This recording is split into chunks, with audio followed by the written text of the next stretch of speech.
Sinners by Michael B. Jordan might be the best film of the year. It's only April. But Kyle, we've just seen it. We're going to review it. Let you know what we thought about it. Are we going to do spoilers? I feel like it's going to be... I think we can dance around it without doing spoilers. No spoilers. We can dance around it, yes.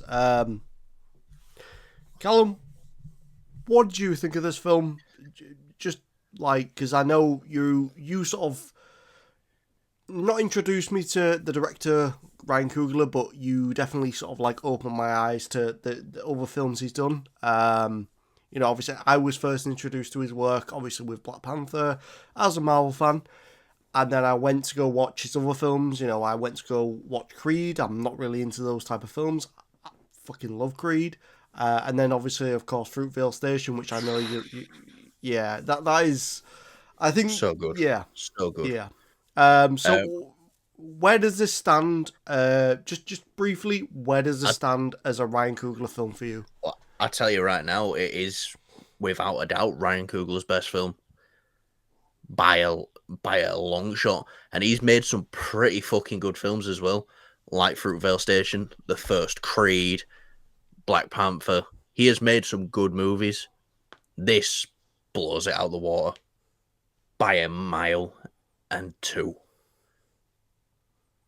So, yeah, as it's amazing. Someone who really enjoys the sort of that the darker aesthetic film tone, the more of an older style of film, as I'm sure a lot of people do as well. This nails every sort of note. If you were to put it into a film aspect, it nails it. Cinematically, perfect. The visuals, perfect. Even the CGI in this film, perfect. Well, yeah, because there's not that much. There isn't, but there is some. But it's perfect. It's not the best CGI. You don't tell it, sir. Exactly. The score, the music, perfect. Ludwig Göransson. The scenes, the shots, the visuals, everything about this film, the characters, the writing, the development, the pace of the film, perfect. Callum, I was gripped. We went to go see this in IMAX. Go see it in IMAX if you can. If you can't, better fucking learn how to drive and go see it, because this visually, I think Callum, it's probably like the best IMAX film I've ever seen. I can't believe how blown away I am at this film, and I'm really excited, because I know that we were saying as soon as the film finished, it's like, yeah, we need a bit of time to digest it, but it's like, we're gonna go see it again, and yeah. I agree with you. Ryan Coogler, not at his best. I know we say with the Marvel films, Marvel at their best, DC at the best, this, that, and the other. This is Ryan Coogler's best, which is a bold statement, because everything I think he's done so far has been the best. He hasn't made anything bad, so. But this is by far the best thing he's done. And yeah, I don't want to seem like we're IMAX shills right now, but the use of IMAX in this film is fantastic. There's certain scenes that stick out specifically. And look, like you said, this film grips you from the start to finish. If you went into this film and didn't know what it's about, it's not like you're gonna be waiting to get to certain bits, when it starts to say, all right, they're just introducing the characters and everything, but wait until we get to this. It's fucking brilliant from the get-go. Right from the start. Fucking Michael B. Jordan kills it, playing two people. Haley Steinfeld kills it. I can't remember the actress's name, but she plays Hunter B-15 in Loki and was in the end of Deadpool. I think it's... it's a hard one to pronounce, and I don't want to butcher it, but she was fantastic. And the kid who plays Preacher Boy, young Sammy, he's new. I don't think he's been in anything before. He was fantastic as well. I remember seeing the roles... at the credits, it said introducing. Yeah. Yeah. If this is his first role, this guy has got a career ahead of him. Like this guy Oh yeah. is gonna be. We're gonna see him in the best films. Uh, yeah, no, I agree with everything you're saying. I think this is a phenomenal film. Of course, there's so many aspects. It's like it kind of like mixes genres. Like you got a bit of, technically it's Yeah. sci-fi with the vampire stuff. You know, Like I'd I thought say, this was gonna be an action film, but it's got horror. It's got horror moments that are oh like yeah, everyone in yeah, our everyone in our row were jumping and stuff like that. And it's not just jump scares as well. There is an element of like real just fear, creepy shit. Yeah. yeah. I think not a lot of people use this word just because it gets thrown around a lot and it's kind of lost its impact. But you know, people say, "Oh, this movie's creepy. It's scary. It's this, that, and the other." It's like, no, this is fear. Like Yeah. everyone will feel some sort of fear watching this film, which is film to a certain aspect. It's like it needs to make you feel something. This makes you feel loads of different things along with the fear aspect, which is done, I think, probably the best I've seen in quite a while. There is like a couple of films I could maybe mention that do the whole fear aspect. One of them being It Follows. Callum, you introduced me to that. But that came out years ago, and I've not really felt that in a long, long time. And this is one of those films where it's like it hits everything. Yeah, because Every it's such a simple thing to beat, Yeah, but it's like it does it. It does that, and it does that, and it does that, and it doesn't do it well, or it doesn't do it good, or it doesn't do this, that, and the other. There's no different levels to it. It's all bliss. It's all it is. perfection. Yeah. Um, It it's yeah. Look, I I just said want. this to you. I just Uh, want to say. I just want to say. If you are not convinced to go see this film after our reaction, don't go watch the trailers. Please don't do that. Just go in, watch the film. If you can go see it in IMAX, go see it in IMAX. But this film, like, I'm out of this world. I think this may be it could be the movie of the decade. Forget movie of the year. It could be movie of the decade because it hits everything right. well, like I was saying to you when we got out, I see this being highly regarded for a long time. Look, we got Mad Max Fury Road that came out 2015, and a lot of people regarded that as the best action film of that decade. But I know what you mean. Like this might be the best film of the decade. It's great. It's got, and what I mean is, you know, it might not have the best script, or it might not have the best cinematography, and it might not have the best acting, but all of it put together is at the highest level, at the highest level anyway. So when it all mixed in together, it's I, perfect.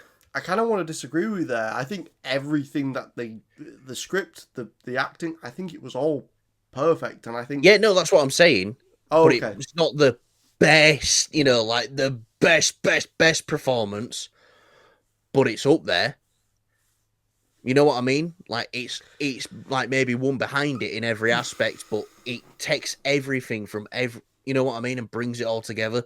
Like a film that usually has the Yeah. best performances, like like an Oscar film comes out around award season, ain't also going to have these amazing action sequences that this film's got.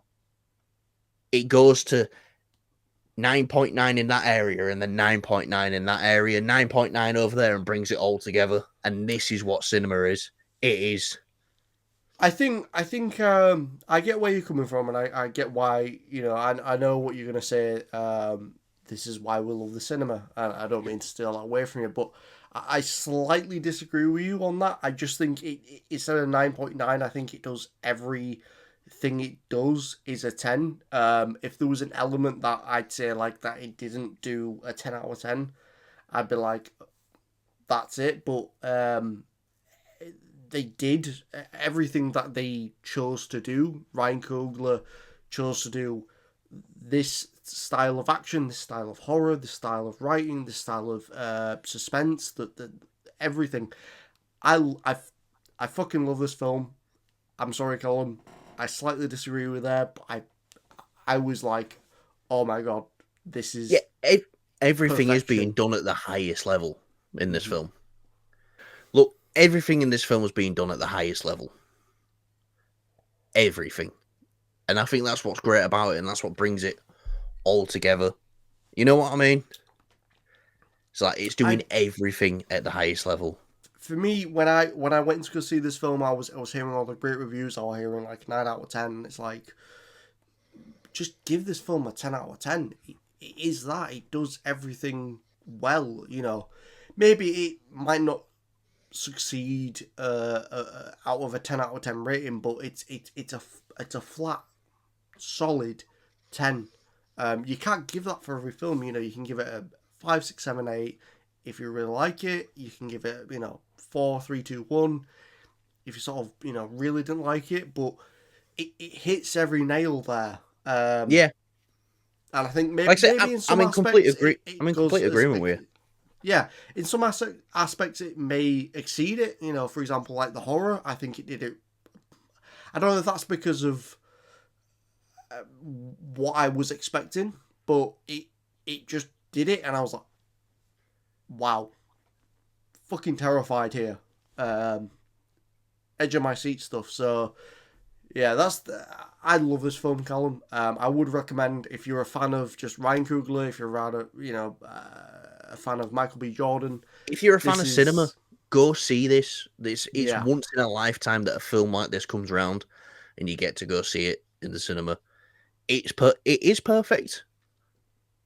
Like I said, I'm with you. I'm gonna give this film a 10 because I was enjoying myself the entire time, and it wasn't like smiling and going, "That's fun." I was locked to the screen, looking at every corner, looking at every detail, and I thought, "Wow, this is fucking brilliant." yeah. I mean, it's considering it as a science fiction element to it, the beyond realistic element to it. It's like it nails it. It feels real. It's such a it does it in the most simple, basic aspect of it, but it's done so well where it's like it's believable. It's scarily believable in a way. Do you know what I mean? Yeah, Yeah. yeah. No, look, like I say, this film's great. It starts with a bang. It ends in a very cool. You think it's done, then it gives you more, and then you think it's done again, then it gives you more. I will say, two post credit scenes in this. Stay for the first one. The second one is if you want to see it, wait. If you enjoyed the film and you enjoy every element of it, like we did, I'd say yeah, it's sort of what if you got time, if you're not in a rush to get back home or whatever, I'd say yeah, it's a nice at the end. Yeah, no, definitely. Right, Kyle, what you rating this film? Can I Uh, guess? Go on. Is it a 10? It is a 10 out It of is a 10. 10. I think maybe like a 10.5 pushing to 11. Yeah, that's where I'm at Yeah. with this film, You're gonna realistically. give it an 11. Genuinely, You, I would. I you don't think can I've if you ever. want, mate. There's no rules. Fuck the rules, man. I give this a 12 out of 10. All right, but in that way, when I said there's no rules and you said fuck the rules, there's no rules to fuck. No. So yeah, I'm gonna play it a bit safer than you. I'll give it a 10. Okay. Yeah, you know. Loser. Yeah, sorry. But it is. It's perfect. I think this isn't a film I expected to go back and see, but I definitely think we are going to go back and see this. It is fucking amazing. So yeah, right, guys. Have you seen Sinners? What did you think about it? Did you love it? Did you hate it? Did you think it were cinema? like me and Kyle did. But yeah, let us know down below what you thought of the film, and or if you're gonna go see it now because of our review. Let us know about that. Probably no one's gonna say that, but anyway, thanks for watching, and we will see you when we next see you. We're gonna be uploading a lot more frequently, and bye.